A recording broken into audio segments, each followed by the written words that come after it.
Word. All right, here we are again on Saturday Night Live Zoom with Drang and Devi. Is that how you pronounce your names? Yes. Okay. There's unique names, never heard them before, but here we are. This is a special time, I guess, because it's the first couple that actually did 108 days of Master Fast together as a couple, which is pretty interesting. Took 2.5 years to get to that stage. Actually, it's pretty impressive. Devi, Drang, thank you for joining us and wanted to share your story to inspire others. I remember, Devi, you contacted me before you started. It was a bit before you started, and we're interested in, getting set up and getting ready, and then finally you guys jumped in. Maybe you want to share a little bit about your background of, the lifestyle you guys lived and how you found Master Fast and decided to jump in. Well, it was Drang who saw an article of someone who had just come off doing a Master Fast. I think they did 53 days or something. I can't remember the gentleman's name. But Drang showed me the write-up of what he had written and said, let's do it. So I read through it and went, okay, let's do it. And Drang's been a vegetarian since he was 15, back in the early 70s, and he's always studied yoga and meditation and fasting and recognized through yoga the benefits of fasting with meditation. And he had done previously 111 juice day fast.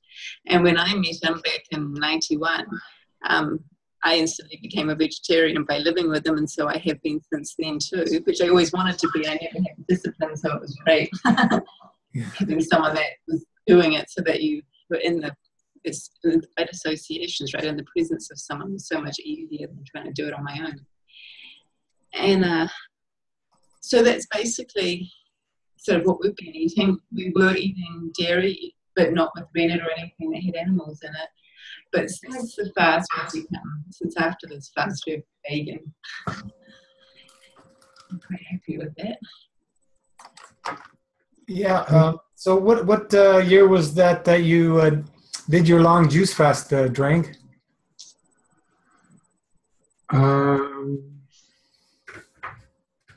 That was before Expo in Vancouver. So it's a while. It was a while ago. When was Expo in Vancouver? I don't remember. I don't remember. It was a while ago. It was. I found this was different. I knew I could do 108 days because I'd already done 111. Right. But in this case, because we were doing dry fast and we were also doing, that's weird, listening to myself.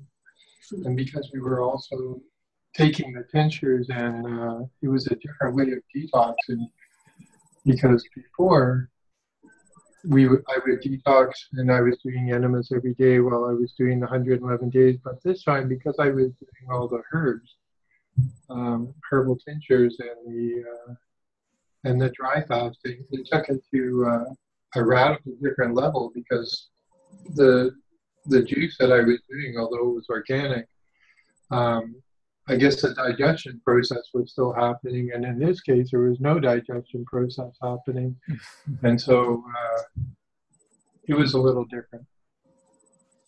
Yeah. It's we can't even compare it to any other types of fasting, juice fasting, whatever, because it has nothing to do with it. This is a system, and there's many aspects of the system that people really only learn about it when they're actually doing it through the experience. We can talk and talk till we're blue in the face, but until you've actually gone through it, you really don't know what it's all about.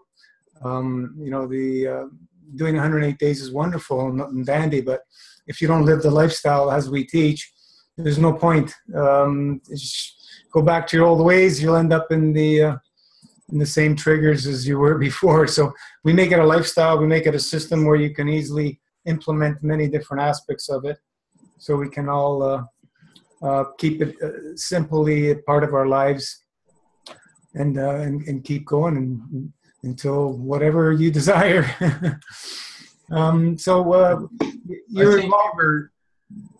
I think we were like a third of the way through it, and we started thinking about what we were going to do when we finished.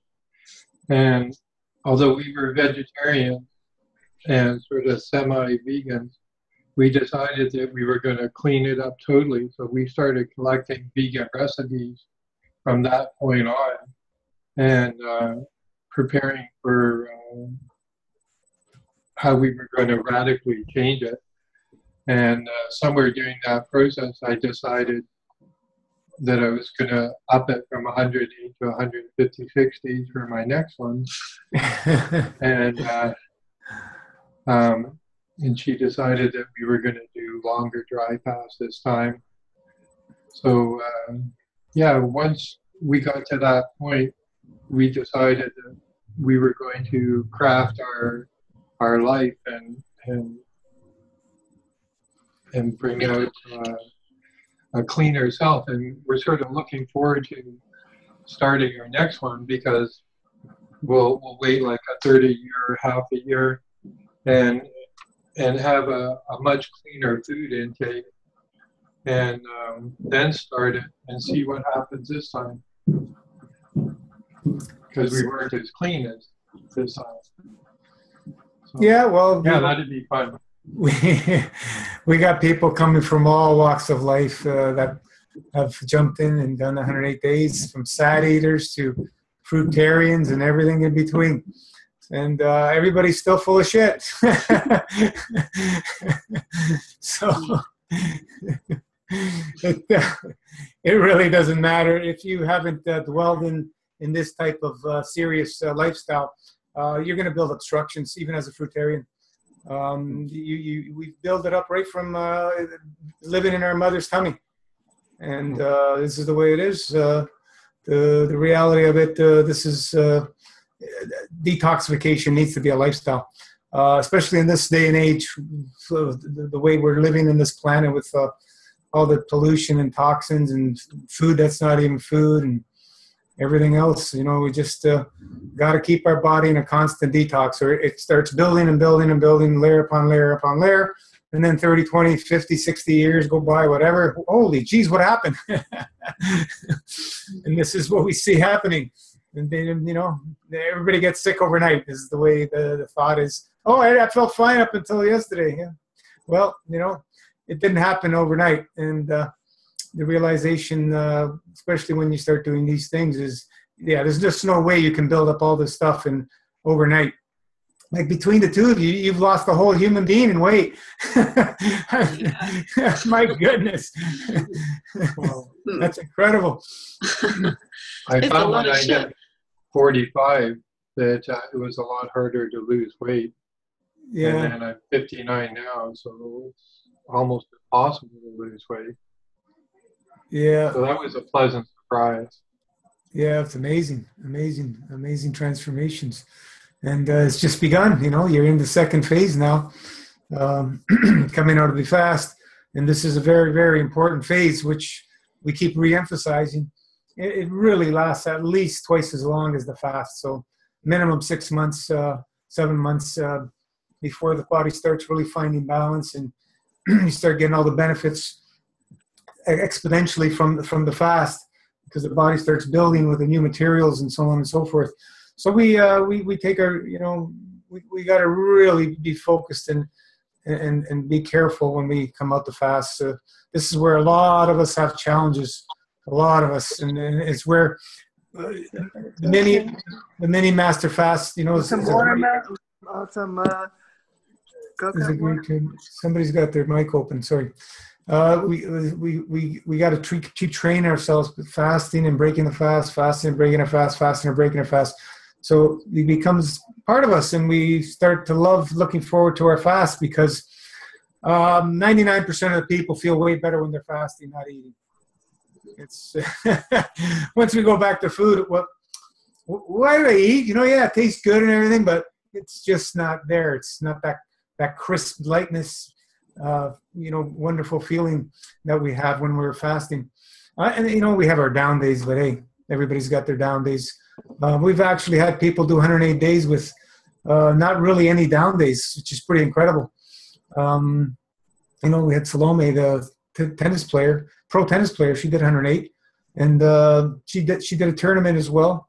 And she even threw up in her tournament and continued and finished her tournament.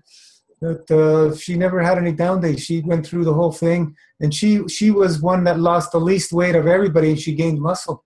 From my understanding, what she shared with us, pretty amazing things can happen with your intent and emotion going into this type of thing. So, what kinds of other things you've done? You said you were into yoga, meditation.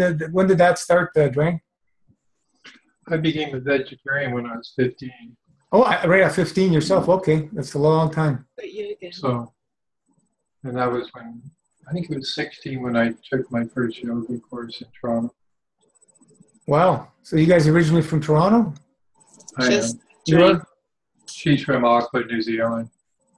From New Zealand, okay. And when did you move the West Coast? You're in Vancouver now, I believe? Victoria. How long ago did you move there? Victoria, yeah. We lived on the island for Victoria. 20 years. Oh, yeah. Okay. Been a while. Yeah, mainly on the island, yeah. Only been back to New Zealand once in that whole time. Wow. Yeah, no, I was nannying my way around the world and traveling, and I met him on the ferry going from the island to Vancouver, and he stood out. I had to hunt him down and make something different. I think that from what I've been reading about other people, they seem to have a lot more emotional up and downs, and yeah, it's a big challenge. Stuff coming up, but that really wasn't the case with me. Maybe because I meditate a lot, maybe because I practice a meditation called calm abiding, where I still my thoughts and I calm my emotions on a moment-to-moment basis. So other than occasionally looking at the toilet and seeing what sort of wigglies were trying to escape, it wasn't really that dramatic for me. And I noticed that with Diva, maybe just because she's here all the time, she stated she found that it was easy for her too. Probably just because she was with me and in my presence. And it wasn't really till the last month that Diva started to have more emotional up and downs and stuff happening which accumulated in her cutting her hand open. Right. Which was spaced. Too bad because she got really spacey. Yeah. One of the differences that I noticed between my 111-day fast and the 108 day is that during the 111 day, I found that I was like really high all the time.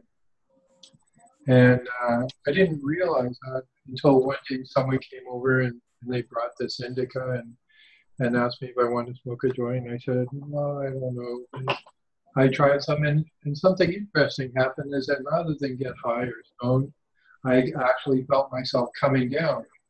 And that's when I realized that on long fasts, you get really, really high. And this time around, I think because of all the detoxing from the herbs, because we were taking 13 tinctures every day, which is a lot. So there's a lot happening in our body. And so although my mind was really clear and my body was a lot more active than it was before, because there was a lot more stuff happening on a daily basis. And so I felt more grounded, even though I felt like I was sort of in a cloud, but I was still grounded, which is sort of a weird, because I'm normally either really grounded or I'm floating. And it was during my last month and a half that after day 60 or so, when we started having those round things come out, little tails, and they were really flat on the bottom of the toilet. And I was like, ooh.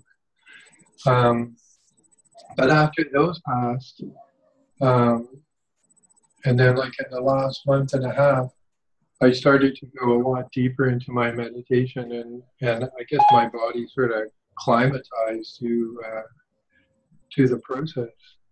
And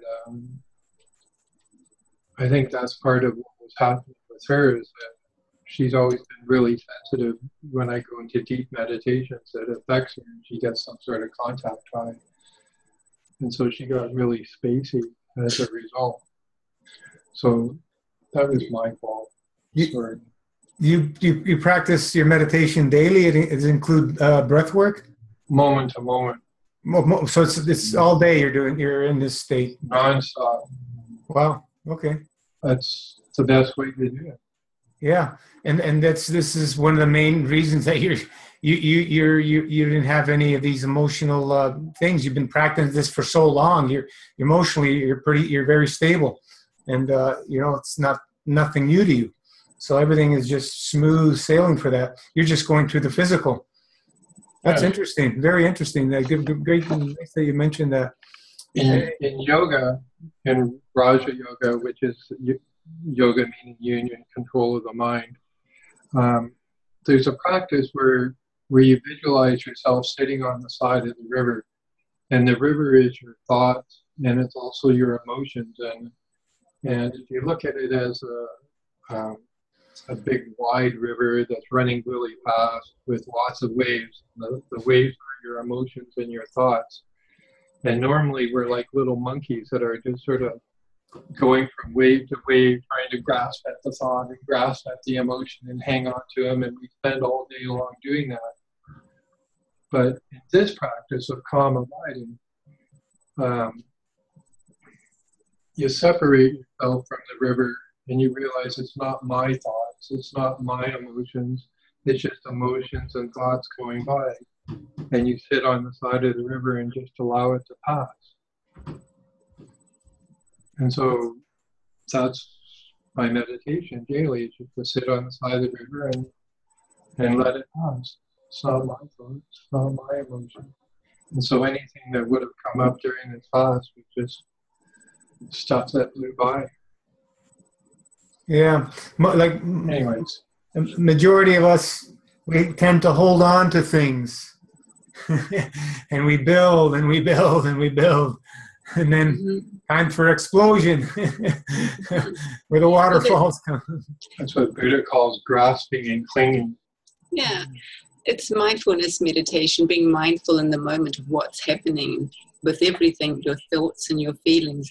But the first few months, it was definitely the first month. Like the first 3 days, we sweated a lot because we were working a lot, and we were just drenching our clothes.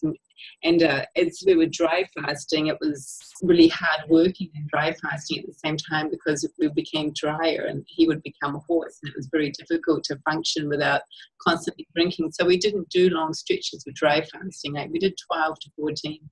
I did longer, mainly more than he did. And he didn't do many enemas either. I was doing it every day, and he was doing them every few days, but we were still excreting every day, whether we did an enema or not. So things were still flowing. So, so that first month is always difficult. I can see where people get stuck after a few days, because all the stuff is sort of really dramatic as you're having this changeover from habits. Yeah. Speaking of habits, that's the thing I'm noticing in this post phase, is that we're paying really attention to not allowing old habits to come back. And so once we got past the fruit phase and where we actually had the first meal, we noticed that we were overeating, and because it was just an old habit. And so then we have to really pay attention. It's not just what we're eating, but it's how we're eating, when we're eating, and how much we're eating. And so we're having to change all that because we don't want to go back to our old system. Yeah, exactly. This is key. We just can't go back to those old ways. We just end up spiraling back to where we were very quickly. The body keeps memory, and you keep doing the same things that when you start, it just goes back. And this is why we really need to change everything and make sure we keep the lifestyle. And as we like to say, the lifestyle of less is more. Like right for me now, it's not difficult to overeat because I can't eat nowhere near what I used to eat just about 4 or 5 years ago. It's just the volume is nowhere near. I used to be a huge eater, even being on raw foods and everything. I used to eat a lot of food. I can't do that. It's very easily to overeat. I found that when I ate, it would, because I've got the spasms as the nerves are regrowing and the tendons are regrowing, and it's constantly spasming and I guess painful, but it's that vibration. And I found whenever I eat, the pain would intensify, and when I dry fasted, it would be fine. When I'm sleeping, it's fine. And I found we started eating tomatoes, and he was sprinkling a little sea salt on them after a few days of coming off the bus, and I ballooned up my legs. You couldn't see my ankles, and that lasted for like a week. Yeah, no, you can't be doing salt. Your body's going to tell you quickly what it needs and what it doesn't need very, very quickly the next morning. Salts are a big no-no coming off a fast. So when are you pulling that cast off? Oh, it's a splint, so I can sort of take it on and off. Mid-December, another few weeks. It's just so the nerve grows in the right direction, and then she cut 2 tendons almost all the way through, and she also cut 3 nerves, so they redid the nerves, which is why it's always regrowing, hurting for her, and the tendons. So now she's just doing exercises where she moves them. Yeah, I don't actually have feeling in the tip of this index finger, and it's really hard to straighten. Like, it hurts to push it right, which I have to do for my exercises. Yeah. Fasting would be much quicker. Like to see dry fasting is the best for any pain and for the quickness of healing. Dry fasting is the top. Now that you're back on food, now's a good time to really start pushing more on the dry fasting, especially with that injury. And as soon as you take that off, start doing herbal wraps and stuff, get things regeneration much quicker. That's the next time you have glass, throw the glass. I don't know what happened. My mind was like not working. I remember flying and then realizing and forgetting I even had a glass in my hand. It's not working out. It's especially a lot of new fasters, they're getting dizzy is not abnormal. It happens. It happens to everybody that gets into fasting, and it's just something that has to be worked out, especially when people have taken medications any time in their life, or been around toxic environments, chemicals, whatever. Once these things start dislodging from the fast, because that's the only way they're going to come out, they start going through the bloodstream and all kinds of things happen. And it's usually always before a big release that these dizzy spells come. And then you'll hear people, oh yeah, and then I had a huge release and I felt much better. It's because the body's, starting to move it, and that stuff gets into the circulation, and whoa, So this is, we got to be very, very careful when we're fasting and be really aware before we start moving around and stuff. Make sure the horizon's good. Getting up from their bed, getting up from the chairs, just, take your time. Be really aware when you're fasting. We've warned people over and over, but a few people have banged their heads, just falling, collapsing. It's because you forget easily, you get up and then you get dizzy and bang. Nothing to do because there's no nutrition. It's all bull crap. It's to do with the body eliminating and getting into the circulation every time. And these can also cause low blood pressure, heart palpitations is a big one, and et cetera, et cetera, et cetera. Difficulty breathing, so much pains. It's just we need to be aware, really aware when we're on these fasts. But I'm glad everything is going okay. You'll be able to get everything back very easily with the information you have. Yeah. It was Giovanni that I seen a post that he did when he did 50 some odd days, and that's what brought me to the Master Fast. Right. Yeah, Giovanni. He's actually one of my cousins. His wife is one of my cousins. Was maid of honor in her wedding. I never met him until the Master Fast, but he doesn't live too far from myself. Yeah, and then he did his 54-day journey. Completely went for that experiment for himself. So any healing reactions between any of you during the 108 days? Anything crazy happened, like some people report? I know your emotions were very stable, Drang, but physical healing reactions, anything? Well, it was really interesting seeing what was coming out of us. Eva commented one day she had this long worm hanging out of her, and she was like, "Oh my God, look at this worm!" And that was sort of fun because we're Buddhists. We don't want to harm them, and so I would always do a little chant and tell them that they have to leave now because we're making the body inhospitable to them. And so every time I did an enema, I'd say, "Now's your time to go," because if you stay, you're going to die. And then it was interesting to watch which ones left. That's interesting way. Yeah, that was sort of fun. Yeah, because people are. A lot of people are focusing on killing. I'm saying, no, just change the environment. They're going to leave. We don't need to kill anything. Just change the environment. They're going to leave on their own because they won't be able to live in there. And if it's their choice to stay and they want to go that way, that's their choice. But it's not that we're focusing on killing anything. We never ever want to focus on killing anything. We are always focusing on peace, balance, and correct conduct. This is the whole point of what we're sharing here. The only way we're going to do that is with ourselves first, so we can share that field with others. And it gets it's like a magnet. We attract all that, and other people start going down that route, and et cetera, et cetera. This is the beauty when you have that intent and emotion to peace, balance, and correct conduct. It's just a beautiful thing.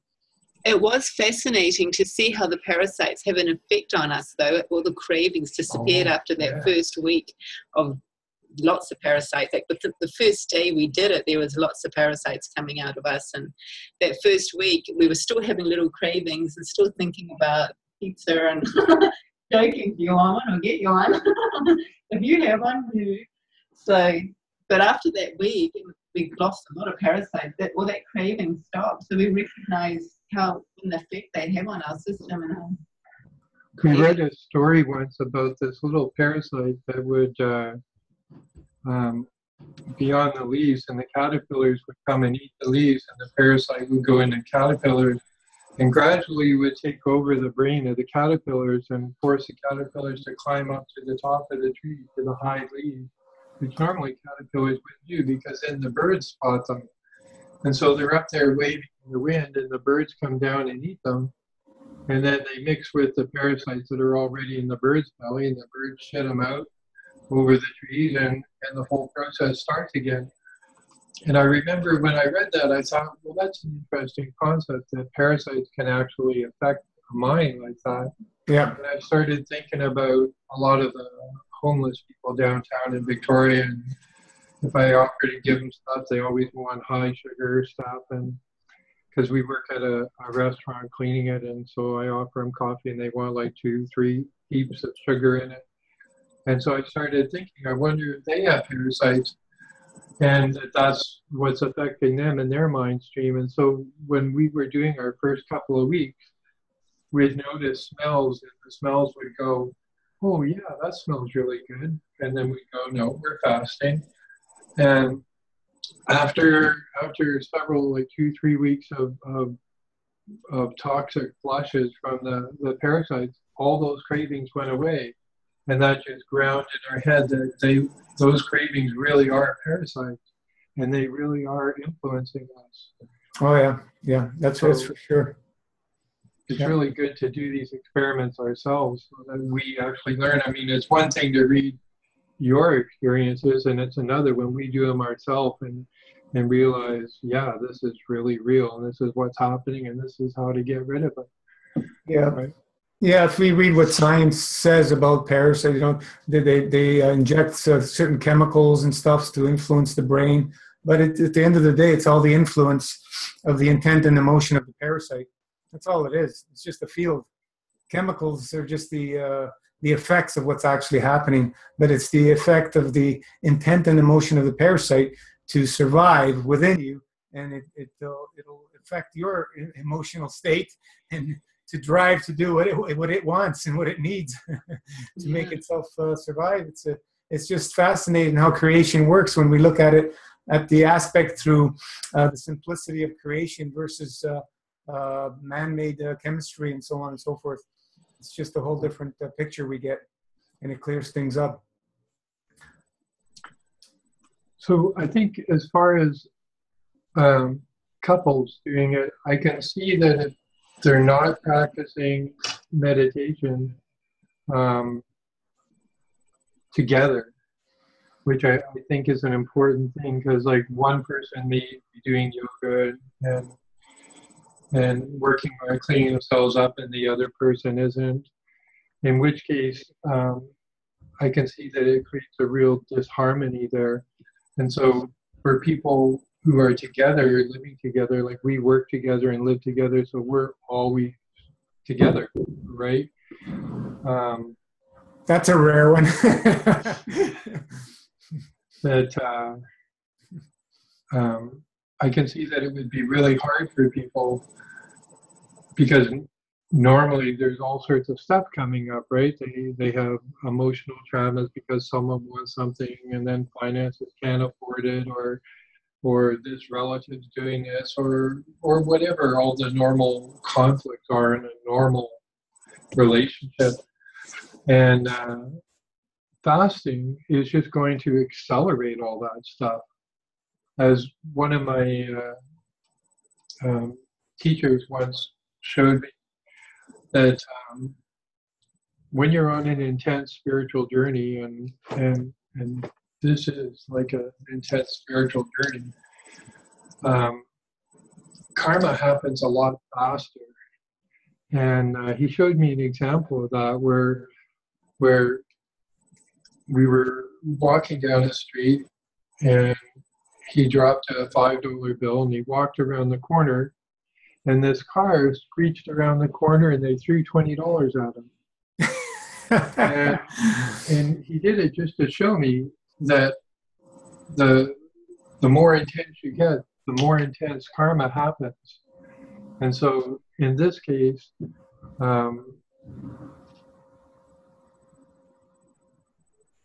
if you haven't got to a point where you've climatized yourself to dealing with your karma, and you're in a relationship where you're taking your neuroses and blaming it on your partner, or they're blaming them on you because you haven't sorted all that out in your head, then it's going to be really hard for couples to go through this together. But if they actually take the time to work on themselves, and then to work on each other as a dynamic, like we decided a long time ago that that I would try and help her as much as possible, and then she would try and help me. So we're still working on ourselves, but we also work and help each other. And so we're there as support for each other. And so when we're going through this, if there's a problem or something, then we're there. And we look at it different rather than getting all caught up in the parasites and whatever neurosis is happening. And maybe that's just because we meditate a lot and we're not paying attention to the emotional ups and downs and all the thoughts that go with it. But I think in order for couples to really get through this together, they have to change their whole dynamic of their interpersonal relationship, not just with themselves, but with each other. Yeah, I mean, our relationship was based on the benefit and help of each other through our attainment of our Buddha nature. But also, one of the practices in Buddhism we learn is impermanence, and that nothing lasts. Everything is always in flux and always changing. So whenever we hold on to something and say, this is it, and this is how you are, and this really pisses me off, and this annoys me, and because familiarity breeds contempt, and then because we're around each other all the time, it exemplifies, and when you're on a fast, it exaggerates even more. Recognizing that it's impermanent and it doesn't last, and recognizing that you can die any moment, and it's at the mental health that you want to be in and you die. So you bring yourself back to your center and clear your mind and open your heart and practice the loving kindness, being loving and kind to yourself and how you are and how you react. And that's a practice that we've been instilling through our relationship, which helps. Yeah. This is very crucial, important what you guys are talking about right now, and it's what separates people from failing, but having a very difficult time or having success with fast. We see it all the time, family members, husband, wives. It's a real challenge for people when the environment is not supportive.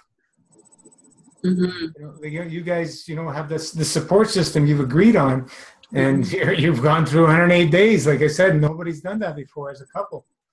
It's very, very interesting. And what you're sharing is crucial for people to have that understanding that, meditation, working on yourself is a must. The breath work, we talk about it all the time. It's part of it. That's all, make it part of your life. I like to call what you've said, Drang, meditation in motion. I'm not one that will actually just sit there every day. I'm doing my yoga. I'm concentrating, and that's my meditation time as well. Or sometimes just doing something, get in that state. It's not something, some people will, want to sit down for 1 hour or 2 hours a day, but what about the rest of the day? Right. Well, that's mindfulness meditation, is being in the moment and aware of what you're doing in the moment, whether you're doing the dishes and you're focused on the dishes and thoughts wander by and emotions wander by, and just recognizing that's a thought and that's an emotion, and just keeping focused on what you're doing, whether it's yoga or driving, or you're just aware in the moment. Yeah, it's awesome. Isabel said, do you both have any negative reactions from outside people, family, and friends? Oh, yeah, that's always fun. I remember when I became a vegetarian, my mum said, this is silly. It's just silly. Why would I be a vegetarian? So, doing yoga, she thought I'd join the Moonies. Just imprinting, right, and ignorance, and recognizing that ignorance is the root of all suffering. I did make it a point when I ran across people of mentioning, we're on day, whatever the day was, of our 108 fast, and just watch their reaction. And most of them were like, oh my God. And one of them said, we're going to die. And I went, want to put $20 on it? But he wouldn't. And so every day after that, I would bug him, right? And where we work, one of the places where we clean, it's a restaurant, and so we see them every day, and they were really amazed. Like, one of the managers said that he was off on a camping thing with someone, and they were saying, I haven't eaten in 3 hours, I'm going to die. And And then he thought of us, and I think at the time we were like day 50 or something, and he was like, well, these guys can last 50 days. You can last like a couple hours. And, and so a lot of them started to think about what's possible and what's not possible. And then they would come up to us after that and go, so what day you on now? How's it going? And just out of curiosity. And so we made a point of sharing what we were doing with a lot of people. Not to show off or anything egotistical, but just to sort of help bring about an awareness. And it was really interesting to see their reactions once they got past the initial shock that such a thing is possible. How can you not eat for so long and still be alive? And the fact that we were putting in 12 to 18-hour work days and still maintaining our energy level. And it just sort of blew their mind that such a thing is possible. So we didn't really have problems with family and friends getting on our case because we're already way out there. And so anyone who's close to us has given up a long time ago trying to get us into their little niche. So that's it. I'm sure you know what happens when you see somebody every day. Like I was going at a gym when I was doing my 108, the first one a few years ago, and I was going to yoga classes about 3 times a week. And when it reached like maybe day 60, 70, 80, all of a sudden the teacher goes, "Man, what are you doing? You're losing weight." You know, it hit them all of a sudden, you know, because they're seeing it every day, every week. You don't see too much of a change. And then they finally catches on to them. Man, there's something going on here. Yeah, I haven't eaten in, whatever amount of days. Yeah. How's that possible? How can you still be alive? How can you be at the gym? Yeah. Oh my God. You're blowing my concepts of reality. Yeah, like the first time I remember meeting a woman that was fasting, I was probably 19 or 20 years old. And, coming from an Italian background, and she was doing this fast for a few days, and I thought it was ludicrous. I still remember like yesterday. And, and then there you go. A few years later, I woke up. So it was my introduction back then. But up to that point, I don't think I ever missed a meal unless I was sick or something. Never mind going for a day without food. Coming from an Italian background, yeah. Yeah, it's all about food. Lots of pasta, lots of meat. Yeah, we eat everything. It's just a lot of food. You go to weddings, you're eating for hours, one after another, courses. It's just insane. You go to people's houses, relatives, food and top of food, and this is the way they live. It's all about food. But we've learned quite a bit that this whole food thing is another form of enslavement, is my belief system, and we're showing that once you start cleaning up, your body does much better on less food. The less you eat, the better it gets. The more obstructions you remove, the better you feel, and it's just wow. Because we don't need food, we need energy, an energy exchange with other beings, I guess you want to call it, because we exchange energy with any living and non-living entities all the time. So if we can clear that up, you will never be hungry. The only thing that comes into play is our emotions. If you're not working on that level to keep yourself stable in that sense, and then we try and fill that need or void with the physical food, which doesn't work. It just numbs us out. And it's just the spiral and snowball effect. It just builds and builds and builds. But yeah, that's very interesting, Drang. It's that you went through this completely, very stable, very nice. This shows how important meditation and working within is just crucial, just so crucial. Very, very few people actually, have done the long master fast and not went through some kind of emotional, emotion surfacing, because it's it's all around us. We're we're embedded with emotions from every angle in our societies. Well, yeah, because emotions are related to our breath, and when we're breathing deeply, then we're able to take in more prana, more air, more breath, and then we function more. And fasting allows it. It allows us to breathe because we're not congested and digesting and heavy.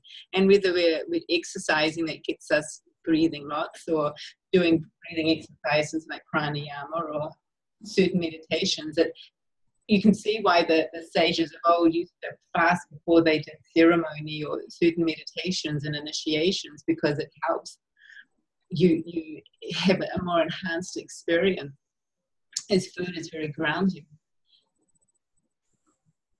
Yeah.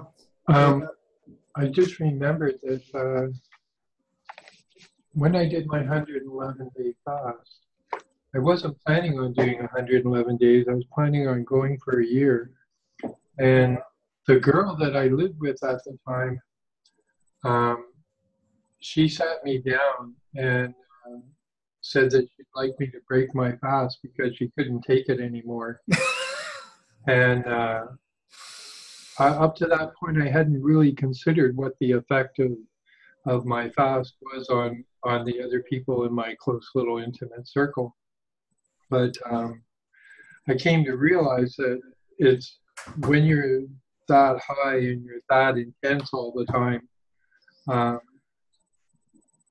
it's like a form of sainthood for another way. And so for people who are living with you, it's really intense, and a lot of their stuff is always going to be coming up in your presence. And so it's very hard for them. So I can only imagine that in a relationship where one person is fasting and cleaning themselves up and doing this really intense spiritual process, and the other one isn't, that it's doubly hard on the one who isn't, because they don't even have a chance. They don't know what's going on, and they're just having all this stuff coming up, and they don't have the tools to deal with it. And they might be able to stay with them out of love, but eventually it's like a stone. It's going to crack, and something's going to give. And in my case, that came to the girl that I was with for 7 years, saying, "I can't take this anymore. You have to stop it." Otherwise, I would have just kept going, because it was like, oh, this is comfortable, and I can just cruise here and stay here. Yeah. So in this case, when I met her, that was the first thing that I put down, was that you will be a vegetarian and you will do this, or you don't get to be with me, right? We're either on this journey together or go away and find someone else. And so right from day one, we've been on the same page. And not to say that if you're in a relationship, you should end and find someone to work with you. But I'm just saying that in my case, having been doing this for a long time,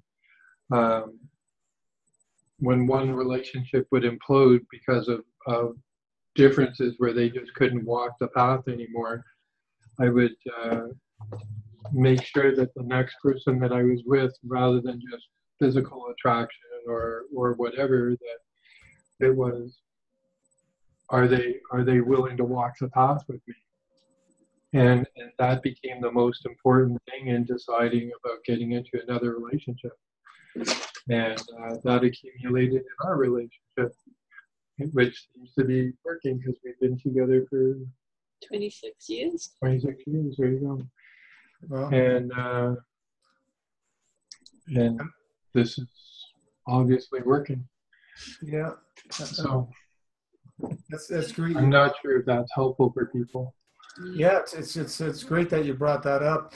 How it affects other people, and this is why we hear people are kind of being attacked or whatever through family and friends, because they're feeling more uncomfortable than you are of you being around them. And it's that, I like the way to put it. It's your fields that are being absorbed from their soul coming down, and they don't know what's going on, but it's subconsciously, it's like a wake-up call to them, and they just can't deal with it. They're just not ready to make those changes.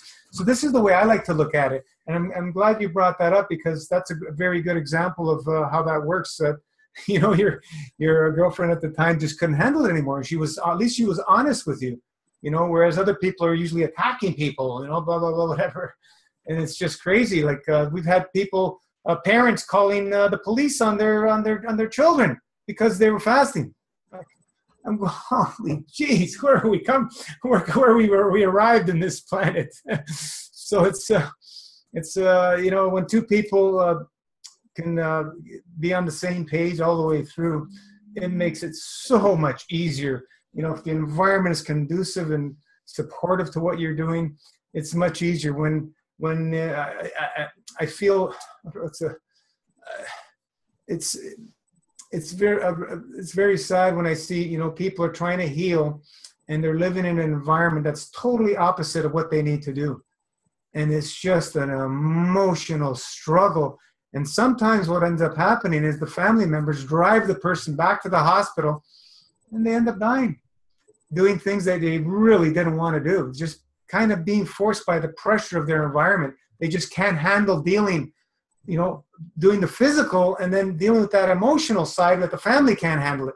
And it's very, very important. This is, you know, sometimes, you know, to heal, you have to go away. You got to get away from everybody. Just go on your own if that has to happen, or go with people that are going to be supportive with you. You know, team up with people in your area or something. This is something that may have to happen, folks. And if you want to live, because I've seen it one too many times that people end up going through the system, back through the system, and they're not here anymore because they went back to the treatment-based thinking. Proper association. Yeah. Yeah, it's scary. It's scary, man. But this is the society we live in. So we need to raise our fields and really know what we're after and make that decision and not let anybody stop us. So it may have to be, we have to get out of that situation and find a place where it'll be supportive. Let's see if there's a couple of questions here. What is Rana? Maybe you can share a little bit of breaking the fast, which is the most challenging part for most people. Also, how do you see yourself living now and in the long run? We broke it on organic watermelon, which unfortunately in this area of the country, there was no organic watermelons this year, but they had these little round ones, and we were really lucky to get a good one. And that's what we broke it on. Nice. And then over the course of a week and a half, we would try different fruits and see how we felt about that. And we were still drinking juice, which is actually an interesting point, because during the last month, I was sort of getting tired of the juice, and so was she. We just like, but now we're like, oh, let's bring some juice with us when we go to work, and so it's sort of like it's part of us now. But it was interesting that we got sick of it, and I think maybe it was just that we wanted different flavors. We could have like tried a different type of juice other than grape juice, and that would have solved it. But we sort of got into the habit of always doing grape juice.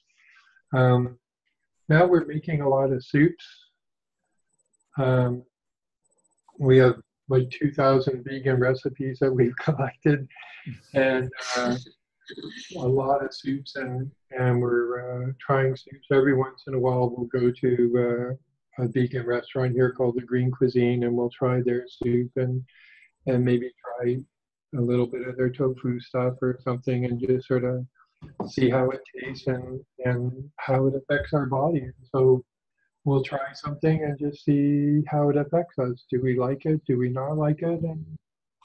And go from there. We try not to overeat. I notice that if I eat something, even if it's tomatoes or something that's really liquidy, that I'll appear to bloat out a bit, my belly be out, but by the time I wake up the next day, it's down and gone, and the whole thing is flushed through, and we're like having 5 or 6 or 7 bowel movements every day, nonstop, just flush. And I think we had some rice noodles one day, and we found those constipating, but we haven't had any since then. So yeah, we like stuff with lots of fluid in it, and just sort of take it as it goes. Yeah. And the first 2 days, anything that we ate, it just went right through us. And I had the runs for the first 2 days. Anything that I ate, or the fruit, it just within half an hour, 20 minutes to an hour, it just went right through me. And he always had solid. So we're so completely different. Like, he lost a pound a day all the way through, and I was like half that. I still don't understand why that is. My ego still thinks it's unfair. But I'm female body. I don't know. No different. But, yeah, we all hold on to things differently. Yeah, that's what he would say. He doesn't hold on to anything. Just let it go. What am I holding on to? But well, you're more emotional, right? And so you've got deeper emotions there that you're still hanging on to from your childhood, and you haven't really got to that point where you've had a full catharsis and let all that go. And so that would be it. And the more we go on our path, the deeper you have to pull stuff up until eventually it's all gone, and then it's free. Yay. That's how it works. Physical ailments, aches and pains. What improvements? I remember reading. I think you had some psoriasis, Drang. Yeah, on my shins, Mm-hmm. and that went away.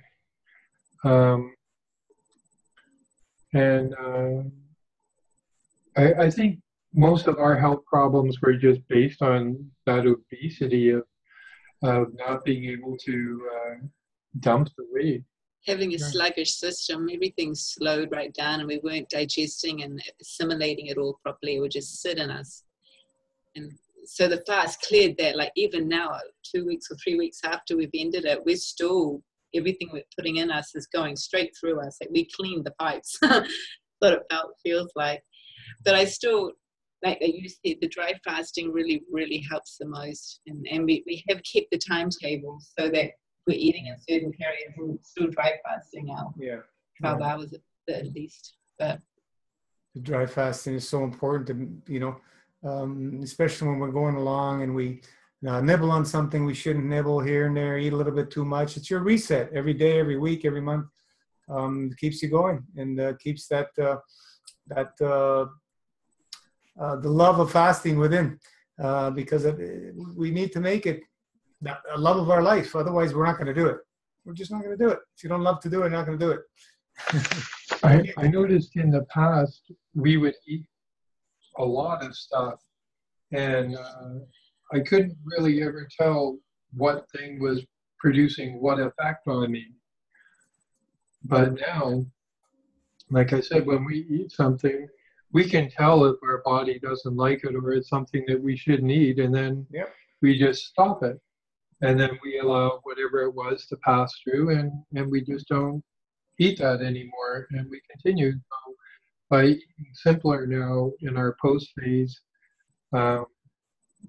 we're a lot more in tune with what's happening with our body than we've ever been before, and that's really a blessing that we never had before. What I found interesting is all my life, all I've ever drunken was water. I never liked the taste of fruit juice or coffee or tea or caffeine or anything. I just drink water, and I really miss not being able to drink water. And just having the juice, it took a bit of adapting to get used to that. And then it would feel like I was on a sugar high, and it would be really hard to fall asleep because you'd sip it and you'd have all this energy. And so I'd have to make sure that I didn't drink any more after 3 o'clock, and so I could sleep better. And now after the fast, I don't crave water anymore. I want to have my grape and a little bit of lemon juice in it still, not grape by itself, but together. So maybe I've just changed my habit. But I tried a couple of days in the post phase where I would just drink water, like a couple liters during the day, and watch the effect on me. And it was really interesting because it was like there was like nothing there. It was it's not like juice or like if we juice some carrots and beef and stuff where you're getting the nutrients from it.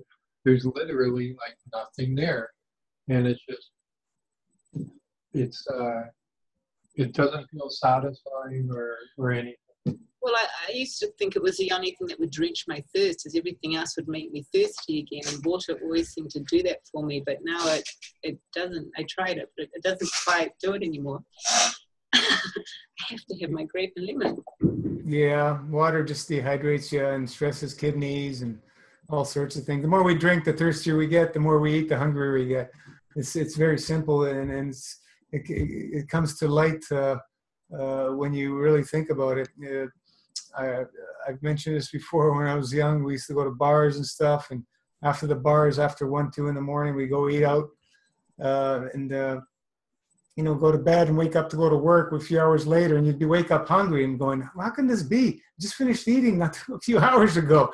It's the whole concept comes to light now because when you eat, you starve yourself, so you get hungry. And you need to eat more, and it's a vicious cycle. And same thing with water. I've done up to 3, 4, 5 liters of water a day. It was ludicrous being in the washroom all the time, peeing, and it's just crazy. Not a comfortable feeling to be when you're drinking all that water. It's very uncomfortable, very stressful on the kidneys. So get rid of water and get rid of the food, and allow the body to start using its own energy and using its own physicality to create its own hydration. This is how it happens. It takes time to switch over. It takes years, but it does happen. And we've seen a few people actually mentioned. I wish everybody would measure their height before they start the fast, and then at the end of the fast, they will see they will grow, but they're not growing. They're just restoring their proper height through the hydration. A few people have mentioned that. Yeah, a few people have mentioned that. It's very interesting, the things that happen when we go on these fasts. What does Rana say here? For Gino, there's a purpose though why people go through what they go through. We can't control it. It's our own responsibility. You mean other people? Oh yeah, I was saying. When you were talking about family affecting us, negatively. So I'm saying that it's not our responsibility, like family or friends or whoever. Yeah, it's not our responsibility, but for people trying to heal in that environment, it's not comfortable. It's just not comfortable. Yeah, you do your best. I mean, yeah, I guess I forgot what I was talking about over there. Yeah. Sometimes maybe it's like going on a retreat. We need to go on a retreat away from our family and friends for half a year or something and just go through our process and then come back to them. And that's just part of the process that we have to understand. And maybe that would work for couples that where one's doing one thing and another's doing another thing. Just have a safe place where they can go and do what they have to do. Mm. Right? Yeah, definitely. It is not easy to be couples with completely different lifestyle. I don't know how people can do that. I don't see myself doing it.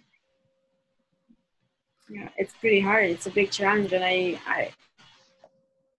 really admire people who are able. It's not easy. Yeah, I see myself when I was living on my own many years. I had no issue staying, raw and everything. I didn't have to worry about anything.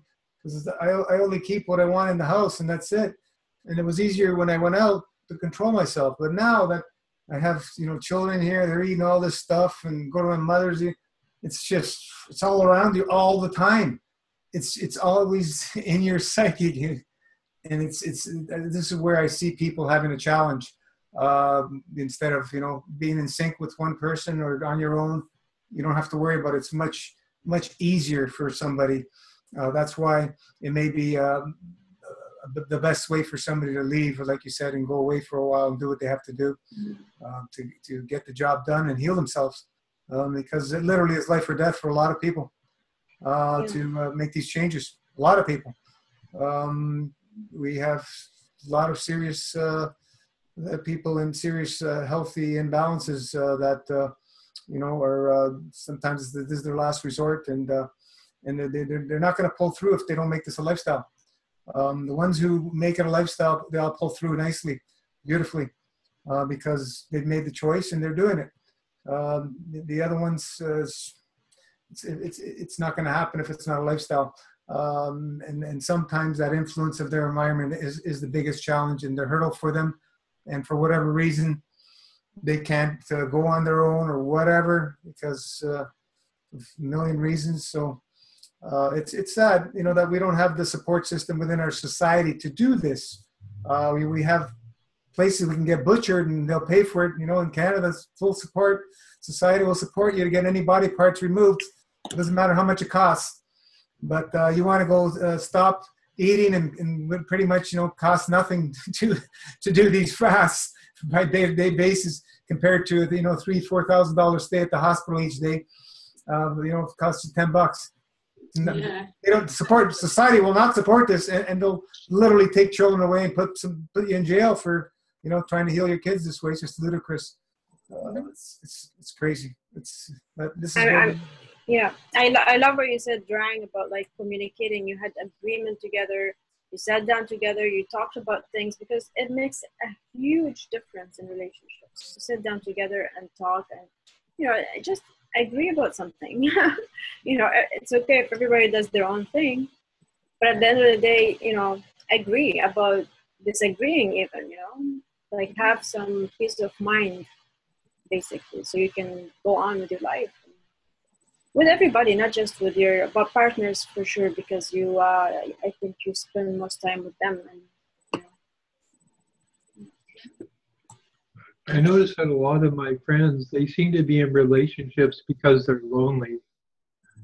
And that's why they get in relationships. Mm-hmm. And I've never seen those relationships last. And I think a loneliness thing is an issue where they're not comfortable being with themselves. And one of the things when you learn to meditate, even if you do something like the Vipassana, where you're just learning to meditate in silence, you have to come to terms with yourself.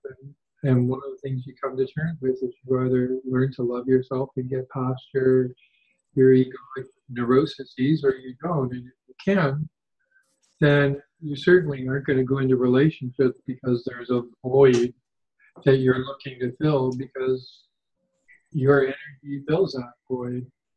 And if people are already in a relationship before they come to that level of understanding, then it can be a problem. But I mean, these lifetimes that we're in only last so long, and if we're not growing together and helping each other down the path, and we're sort of going separate ways, then maybe it's time to go separate ways. And I love you, but you're on your path and I'm on my path, and I'll always be here for you, but I don't want to hold you back, and I don't want to hold you to hold me back, and to get to a point where you can be comfortable. And sometimes people are willing to change. They go, oh, well, okay, I'll change these things, and I want to walk with you, and that's fine. But if they're not, then, and maybe that's part of what the problem is here with couples that aren't able to do it together, is that they're really not willing to walk the path with each other. And if they can take some time and do a little insight meditation where they go deep within inside themselves and take a look at why are they doing this. And if they're doing this because they want to heal themselves, and not only to heal themselves for them, but to heal themselves for other people too, so that they can be a living example of how we can be. And if they're willing to do that, then that's what should be important for them. And if other people in their life, like family members or relationships are trying to drag them away from that, then sometimes we just need to separate ourselves from them.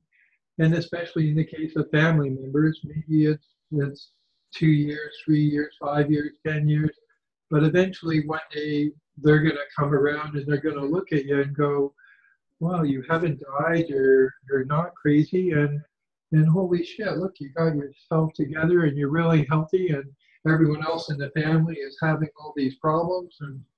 And eventually the light will come on, and then they'll realize that their neuroses and their problems cause this rift and force this separation. But they're the ones causing the separation, and it doesn't have to be. So I think we need to have the courage that if we're truly going to walk the path spiritually and physically and healthily, then we have to have the courage to walk the path. And people want to walk with us, and that's fine. And if they don't, then everyone's free to do their own thing, and we have to be able to handle that. And if that requires a temporary separation of 6 months or a couple of years, or a permanent separation, we can still be friends. But we're walking different paths. And I think we need to have the courage to do that, because your lifetime's only going to last so long. And why would you want to be in a situation where you can't heal yourself, and you can't be free, and you can't help? That's just crazy. Yeah, I wouldn't want to ever do that. That's a great point, Drang. Especially, people that need to be in a relationship because they're lonely. I see that a lot, and it's not a good place to be, because I feel the same thing. They just can't be with themselves. They're not happy with themselves, and they're looking for. I was like that at one time. I needed always to be out with people. Now I love to be alone. I could be here 24 hours a day. I'm great. It's no issue for me. It's very, very challenging for people to when these emotions come to the surface, especially on these fasts, they all start coming up, and bang, it's all right in front of their eyes, and then they go out and they do all these things, and then they blame the fast. The fast did all, gave them all these problems. Okay, sure. Fast did it all. Let me get a mirror for you. I think that could be part of a cultural thing, though. I mean, children that are raised in an environment where they're on their own a lot and allowed to play out in the garden and have that space by themselves without being distracted by television and people and going to different events and classes, and they have that time to learn themselves and explore themselves. And those children that have that asset in life are the ones that don't suffer from loneliness. So it's just learning to know yourself again, giving yourself that space. Yeah, it's a learning path for all of us, and we're all here to inspire each other and expand our awareness together, because it's a challenging place to live in this society these days. It's very challenging with everything that's going on. The internet's it's been a blessing for people to be able to exchange their common ships around the world, in an instant. Doesn't matter where you are anymore. We're going. What's the word I'm looking for? We're kind of moving away from the way we were exchanging information prior to coming on this planet. We didn't need any language at all. But at least we're able to connect now until we can reconnect with our inner wisdom, so we can connect with everything. And that's the key. Once you go within, you feel that connection with everything, and you can be in peace. Doesn't matter where you are, doesn't matter who you're with, what doesn't matter, because you're going to be in peace within when you have that connection. And there's no language. There's no words that can express that. Is what I find myself. It's just a beautiful feeling, experience. Peter and Brianne, we too have noticed we want to spend less and less time with people who are not on this path, even though we are not fasting at the moment. Yeah, it's it's much nicer for me to be with people on the internet that are very interested in this type of lifestyle than me to go out and, I have friends that I've known for over 40 years, but they're still doing what they're doing. I've moved on a long time ago. I just found out the other day, was it yesterday or the day before, that another friend of mine's in the hospital, heart issues. Like, unless you're willing to make that jump, that leap in faith and make the changes, nothing's going to happen. Nothing's going to happen. And it's sad that we got to watch this stuff, family and friends. But hey, we have to look to higher order, and there's a purpose for soul to experience that. I don't have the understanding, but it's there for a reason. Maybe one day it's all going to be clear to us when we move into an energy state. I don't know. But for sure, there's reasons that we're here. We're not here by chance. We created this physicality through our soul. And I'm sure that it's for a reason, to do what we need to do and learn a process or whatever.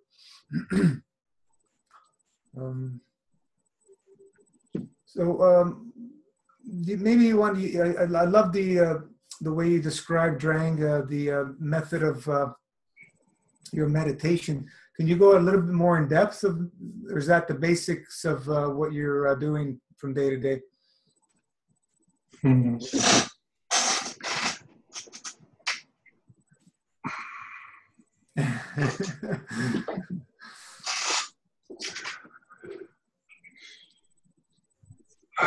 This is a really important part.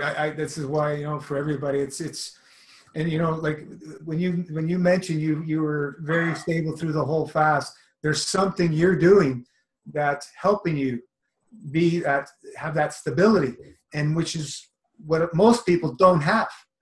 So if there's some extra wisdom that you can share with us, it's just going to help inspire somebody. I think the thing that there's an excellent book called The Way of Ultimate Calm.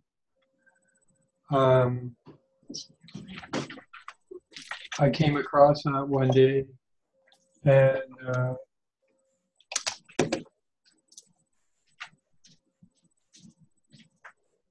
are you going to show the book? I realized that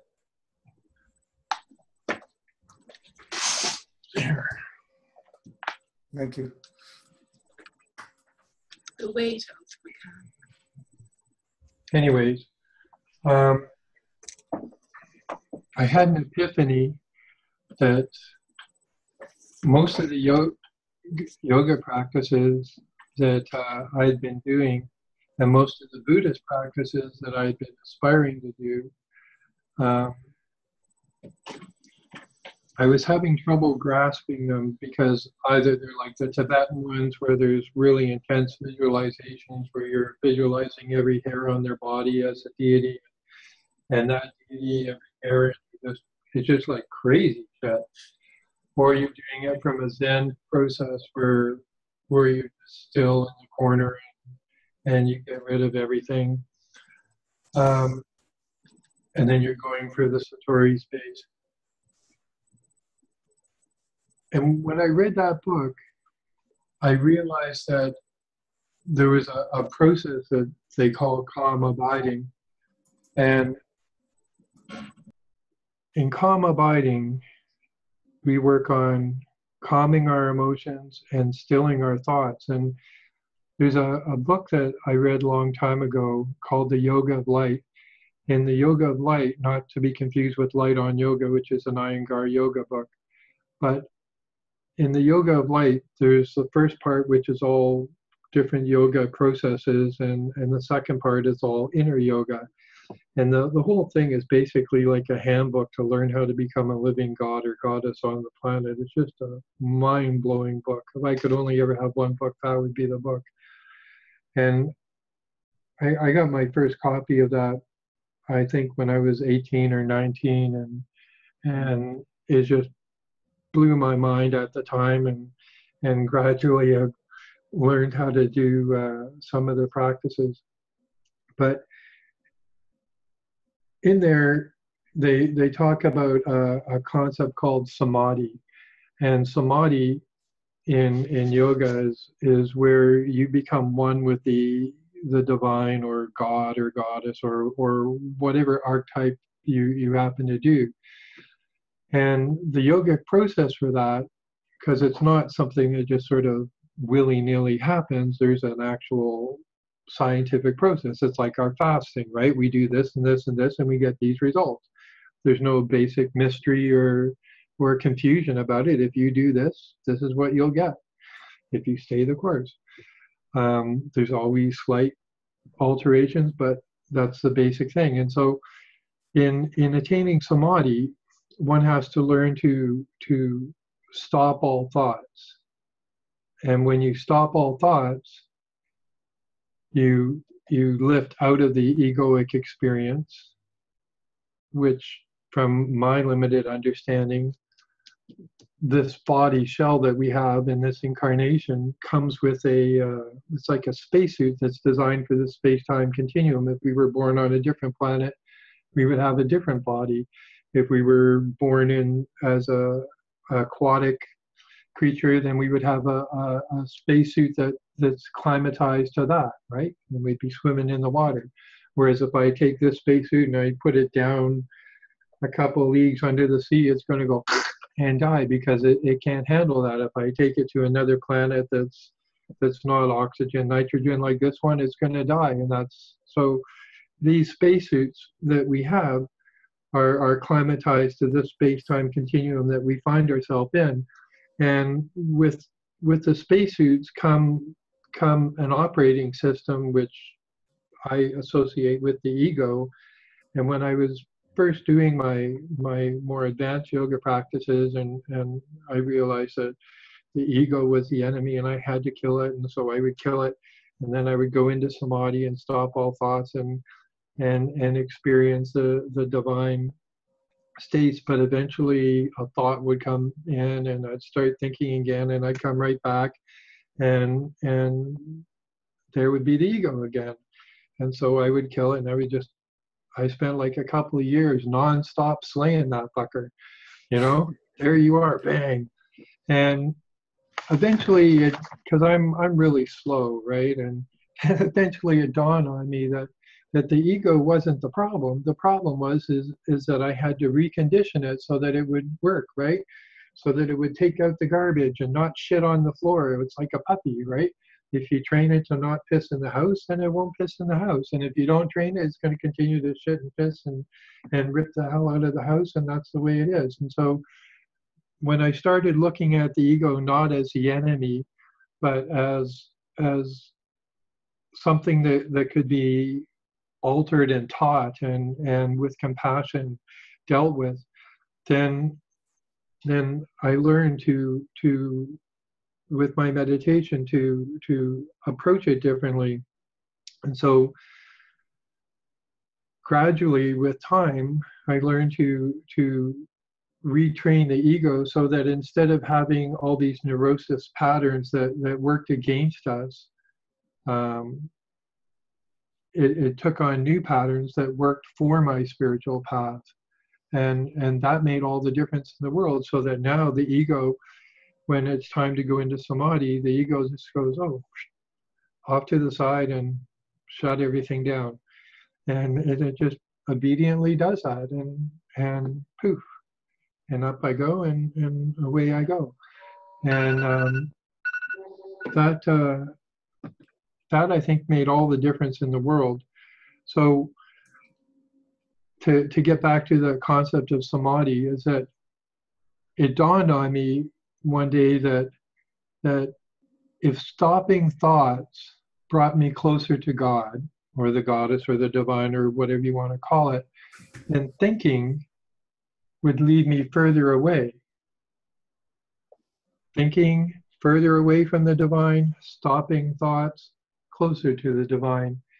And so with that realization, eventually I came upon this book where he talked about integrating the practice of calm abiding in your daily life. And that really helped, because up until then I would go and I would sit on the pillow and I would do what I had to do, but then I would get up from the pillow and I'd go back into my normal life. And I spent more time in my normal life than I spent on my spiritual practice. And I think a lot of people have that problem. They spend 5 minutes, 10 minutes on the pillow, or maybe a half an hour, and maybe you get up to an hour or 2 hours. But in a 24-hour day, you're spending 1 hour or 2 hours on the pillow, and the rest of the time you're spending in garbage shit, you know? And so I realized that I had to do something to make a shift in my practice, so that the majority of time was spent on working on my practice and not against my practice.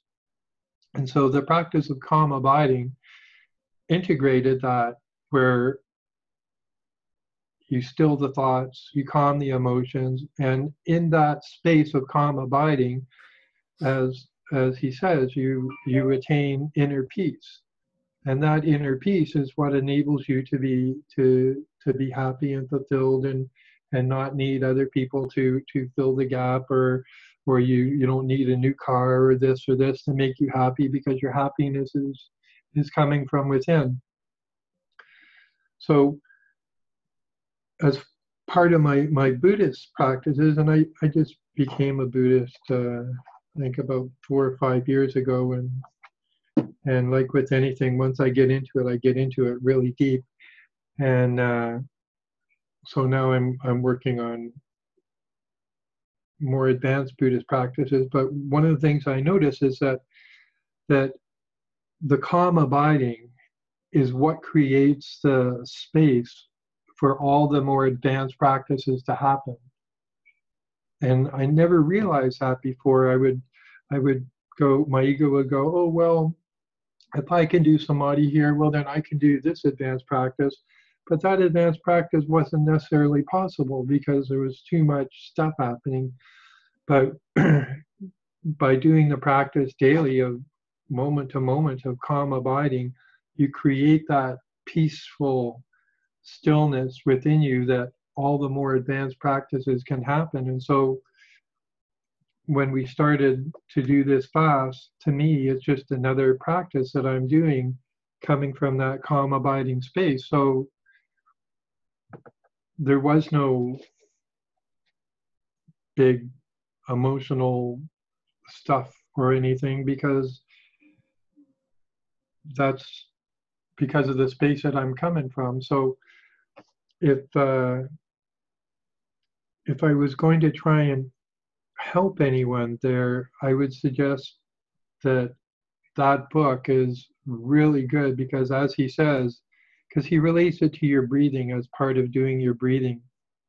And like he said in the book, it doesn't cost you anything to breathe. You're already breathing. You don't have to go take a course from this person or that, or go travel around the world, because you're already breathing, and he gives you all the tools, and all you have to do is do it, right? You don't have to go buy this or that, or incense or this, or go live in a cave or whatever. It's like really simple. And speaking from myself, it's what enables me to do all the more advanced stuff that I get to do. And it's just a practice of calm abiding. Learn to still your thoughts and calm your emotions, and do that moment to moment, so that your meditation isn't just when you're on the pillow. Like, I still sit on the pillow, but I do that to do more advanced practices. But the normal meditation, the calmness that you feel when you're doing your yoga and you meditate, if any of you meditate, is the practice that I'm in moment to moment to moment to moment.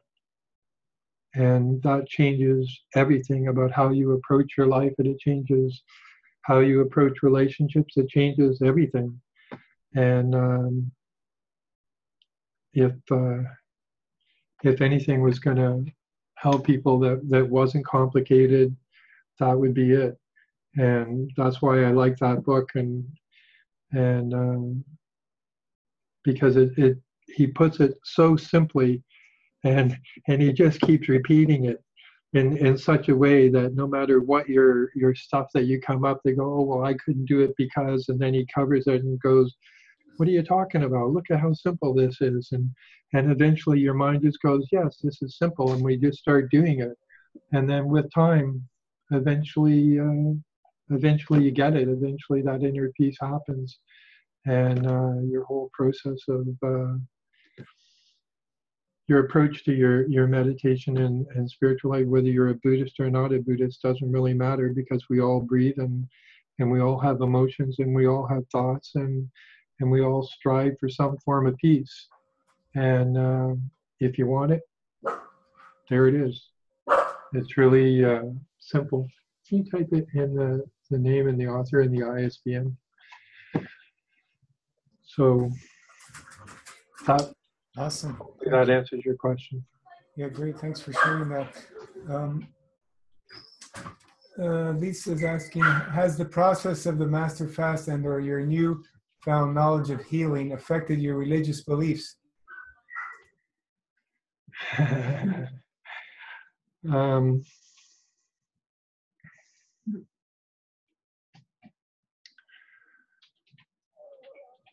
wouldn't necessarily call them religious beliefs, because it's not a dogma. Like even when I'm approaching the master fast system, I try it for myself, right? I tried the water, and then I learned that it's not something that I necessarily like. If I try a certain type of food, I try it for myself. And so there's no dogma there. Even when I was learning about my ego, it's a process of, I'll take books that other people have trailed the path before me, and then I use it, and I start to learn and experiment for myself to find out, because that way for me, if it actually is true and it actually works, then I'm going to integrate it. I read a book a long time ago. What was it? By Robert Heinlein. I can't remember the name, but in it he Stranger in a Strange Land, and there's a process in there where he brings this concept called grok, and basically I can understand that this is a rock, and I can look at all the process of it, but it's still something that I understand. And whether it's an experience or a rock, that understanding I put on the shelf, and then I go about my life and I do something else, and that understanding sits on the shelf and gathers dust. But in grokking, you take the rockness and you integrate it into yourself, so it becomes part of who and what you are. And you not only understand it, but because you've integrated it, you grok it, and consequently you grow, and you become more than what you were. And so when I'm looking at a meditation or the master fast system, I don't approach it from the standpoint of I want to understand how it works. I approach it from, how can I grok it? How can I integrate it into myself, where it becomes part of who and what I am, and I can move forward from there. And that concept radically changed my life, and how I could view things, and just understanding that difference between understanding something and grokking something.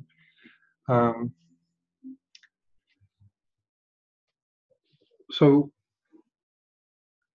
the way it's affected my spiritual journey is that I understood when I was fasting, like the very first fast I ever did was a 1-week juice fast, and my friend who had been had fasted juice fast a lot more than me, he said, "Well, you've been juice fasting for a whole week now. You must be like really clear and really high." And I said, "No, actually, it feels like I'm swimming in pea soup."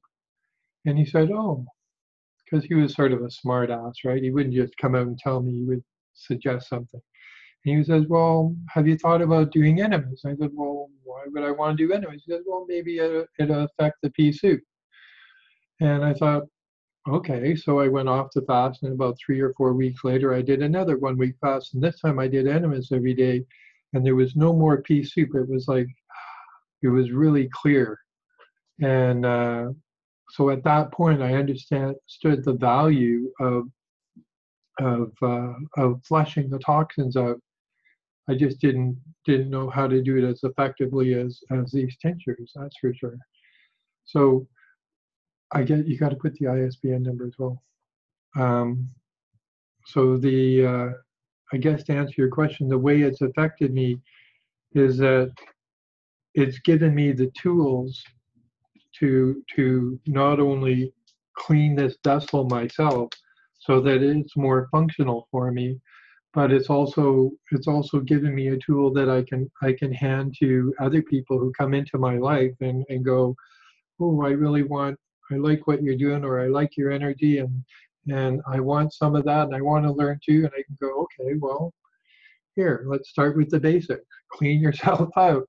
Learn to meditate. Learn to do some yoga. Learn to go on the master fast and flush these toxins out of you. And I guess I just never knew before how to flush the toxins other than doing enemas. And over the years, because I've been a vegetarian for a long time, and when I first started way back when, there was no health stores, there was no support groups, there was no books on it, there was nothing. And it was just like blazing a trail in the middle of the jungle. And so we tend to make a lot of mistakes, but it's the whole thing's a learning curve. And one of the things that I realized was that it's not enough to just stop eating all this junk food. And because I see a lot of people go, oh, I'm a new vegan. I've been a vegan for like 3 weeks now, and how come I'm not feeling better? And I'm thinking, because you've spent your whole life putting toxins in there and you haven't released any of these toxins yet. And maybe that's what you need to be focusing on. And I guess people just don't realize that it's not enough to just change your diet. It's not enough to just change your habits. You have to remove years of abuse and toxins. And so the Master Fast system has given me a way to do that. And by looking at my own spacesuit here and what's happening with it, I can see that's exactly what's happening. And so until I find a way that will do it even better, this is the way I'm going to suggest to people. And so that's how it's affected my spiritual path, if that answers your question. Awesome. Thanks for sharing that. Don't ask if you don't want me to get deep about it. Devi, any insight you want to share? No, I think we've covered a lot. Anybody have any more questions? Good. Thank you, Gino, for doing this and making it so accessible and always being on top of everyone's questions. It's been really wonderful. You've made a big difference to a lot of people. Yeah, well, we do our best. And the reason I'm doing it is because of all the trouble I went through, and there was no support system and no access to all this information. And even now with the internet, there's so much information. It's information overload, and most of it out there is not going to find you balance, because I found out the hard way. So, making it accessible in a system and integrate it into your life for everybody and keeping it simple is it works. It works if people do it. It's we don't have all the answers, but boy, oh boy, we're able to and are helping many people change their lives like never before, which is just amazing. Just being a witness to it all is just awesome. to watch it all unfold. And we'll only get better as we go along. This is the goal, and it's always been, to be in service and make people's process as pain-free as as possible. Some of us have gotten ourselves in so much trouble. It's a bit of a challenge, but hey, what else are you gonna do? You're gonna go eat? You ain't gonna solve your issues by eating. It never will. It doesn't matter what you eat. You got to stop that process. Even when I was eating really clean for many, many years, 100% raw, I always look forward to my fast for my reset. And that's the thing that stuck with me, that consistency of keeping it part of the lifestyle, the fasting part. Without fasting in your life, it's, who knows what's going to happen out there. It's just like we're coming to the stages where children will not outlive their parents. We're already in that stage right now. That's how weak the genetics are getting. And it's sad to watch that. And we can all change it very, very quickly, by being conscious of what we consume and keeping fasting part of our lives, keep it minimal. And, we got so many other forms of energy we can tap into. Food is not needed at all, from my understanding, my belief. But we're so ingrained the way we grew up. It's not something that it's going to be a simple task to let go for most of us. And that's okay. But we can reduce it and reduce it and reduce it and reduce it. And we'll find and we'll experience the benefits, as so many of us have. Some of us do these long fasts and they're expecting everything to be solved. And I'm going, no, whoever said that? This is a lifestyle. That's just your start. We opened the doors. Now it's up to you to keep them open, or you're going to close them again. So keep going. And it's a challenge for some people. What do you mean? I got to keep going. Yeah, you just started. Don't stop. Keep going. You may fall down a few times and get up, but hey, let's keep it going. And this is why we need a support system. Without a support system, it's a very big challenge for most of us. So it's great that you guys shared and inspired so many other people. And Drang, you're solid like a rock. It's awesome. We need more of that around, so people they can feel that. Because other people have mentioned as well, you can feel that that emotional stability that you have. Just wonderful. All right, so if that's it, we're almost up to 2 hours. There's one last question there. What advice would you give to people who are starting the fast or in the midst of the healing process? Keep going. Just do it. It's always rough at first, but it gets better. If you remember, the emotional stuff that's coming up is not, don't claim it to be yours, right? Oh, I'm angry. Well, I'm not angry. It's just the emotion of anger going through me.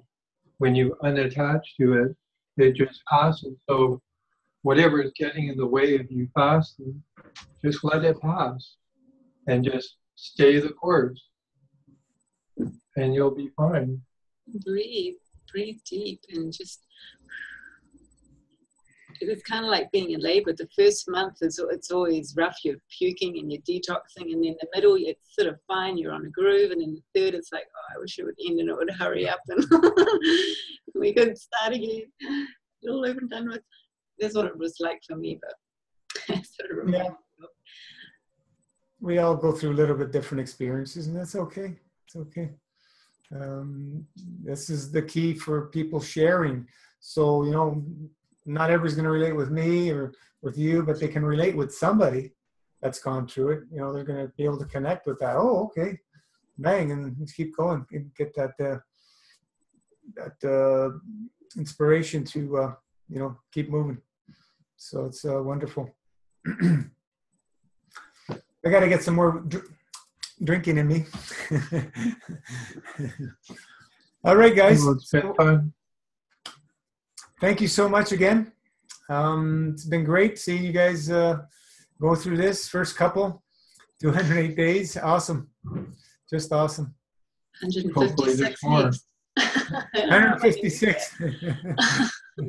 We'll see if we can do it. Oh, All right, everybody. Not a Okay. competition. bye.